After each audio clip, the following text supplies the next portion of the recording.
Hey, FlimsyLunchTray here, and welcome to World of Warships, and apologies for not too much content the last few days. I had a lot going on.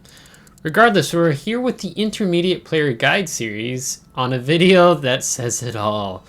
Don't do this. And if you're wondering what exactly I'm alluding to, well, you can kind of go ahead and see it already happening there in the mini-map. The enemy team has all gone down to A cap. And there is nothing up here at C, as I'm throwing out some depth charge planes, see if I can pick up some AA. Maybe there's a cruiser or battleship back here, but nada.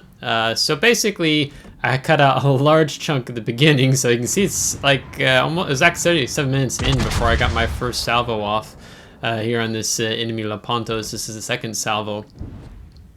And, you know, as time goes on, I'm just seeing this more and more as I'm just giving up map control. Map control is massive. It's one of the, you could say and argue that, Flimsy, this really should belong in a beginner player guide video. But if it was a beginner item, why do I see so many teams do this and players do this on a regular basis? Okay, it's intermediate level apparently. So that's what we're going with for today's video. So I don't know if I already said it. I'm here on the EU account. It's my second randoms battle on EU in a really long time, and was already had a shout out from Fuel Inspector in this game. So shout out to you, sir or ma'am. I'm gonna go sir. And we're grinding for Libertad. And when this happened, I was like, okay, we need to do a video on this. We need to make this an intermediate player guide video. So really, you know, I could summarize, you know, what you're seeing here on the mini map. You know, one is, don't do this, and then let me just get a little bit more into details and information here. Why you shouldn't do this. If you ever do this, like let's say your team decides to do this, you have to push A, right? So they don't push A. They're all sitting, you can see there's 4 ships behind the island there at F34. There's 2 down on the 1 line. There's a couple in the back. If you're going to send your entire team to one flank, you have to push through that flank and win. And often this is one of those maps where it's usually like it shifts, rather than it being like J1 to A10, it shifts sometimes to like A1 to J10, if I said that right.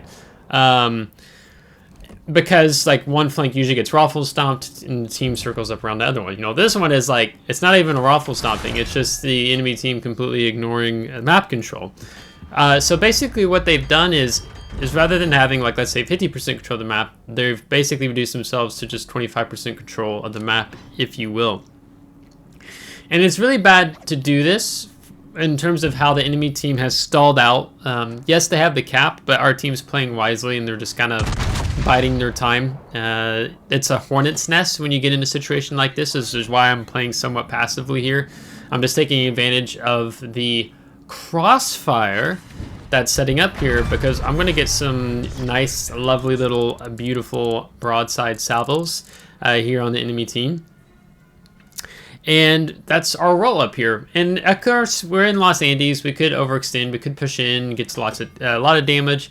But I'm a little hesitant to, just because, you know, the game is still early, even though we're almost halfway in. We've only lost 1 ship, they've lost 2. So it could still go either way, even though I think the health pool advantage is on our side. But, you know, I've seen throws that are just awful, right? And there goes our friendly Njord, so, you know, each team down 2 ships. So rather than me pushing right into Bravo, a wise, discerning battleship, cruiser, destroyer player, submarine player even, will come up here on the flank. So we want to be on the top side.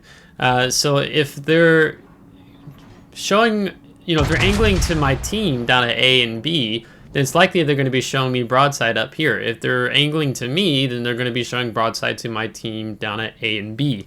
So there's just a lot of potential that we can farm here against the enemy team. And Los Andes, of course, is no sniper, right? It's a bit of a wide salvo, very large horizontal and vertical dispersion to extent. But what we have working for us is 12 guns that have that little Germanic feel to them. So that Colonel Baloney didn't do so well in being able to dodge us here as we're trying to figure out exactly what the Talon's doing.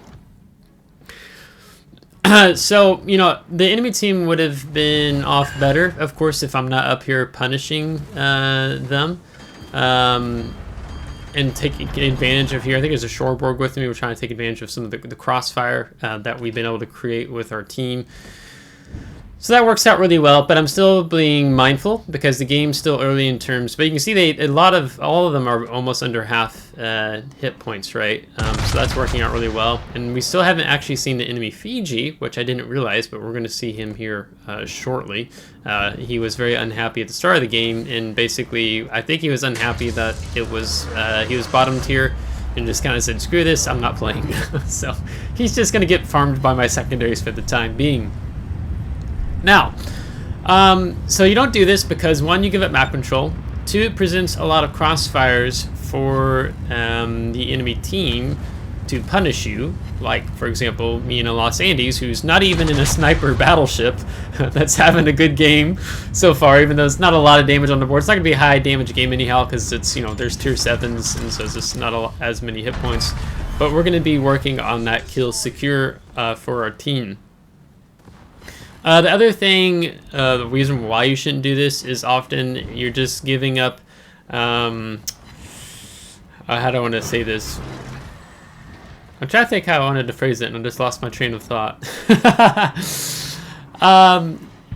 You know, you're just backing yourself into a corner, right? And that's kind of what I'm saying with the crossfire and lack of map control. But you're backing yourself into a corner where you're just going to see your team, you're more likely to fall apart. Like the chances of, the third reason why you shouldn't do this is the chances of, as a team, as players, huddling all up together in one small part of the map actually working is very rare. It doesn't work really well. So there's kind of this, one of the reasons why I think this even happens is in the game, and I've talked about it before, it's herd mentality. Oh, I see my guy going to the right, I'm going to the right. Other guy to the left, oh, I see my guy going to the right, so I'm going to go to the right.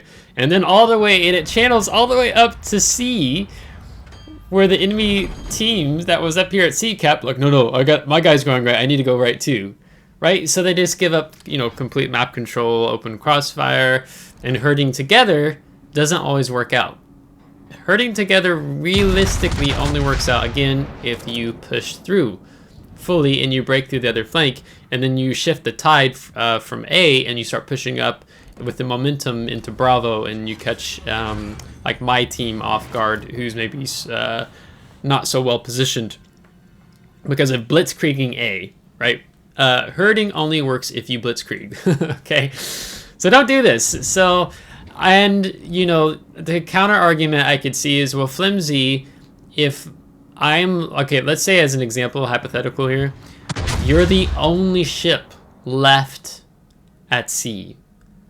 All of the rest of your team has gone down to B, has gone down to A.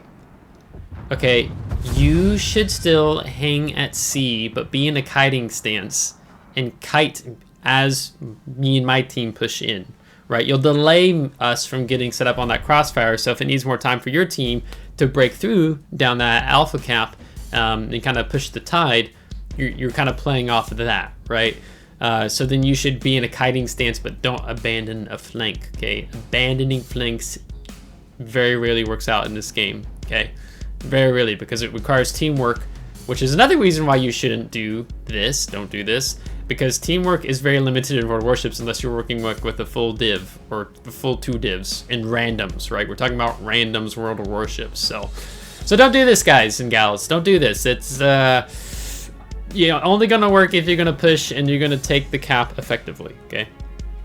So that being said, that's today's video for the Intermediate Player Guide series. Yes, probably a beginner player guide, new player guide series video. However, I see this too much.